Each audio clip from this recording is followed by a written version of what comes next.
शाला खैर होवे ओदे दम दी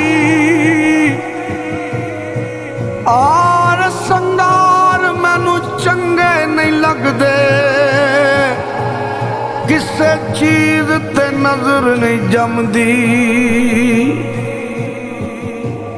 यारा वालिया ईद मनावण मेरी गुजरी ईद गम दी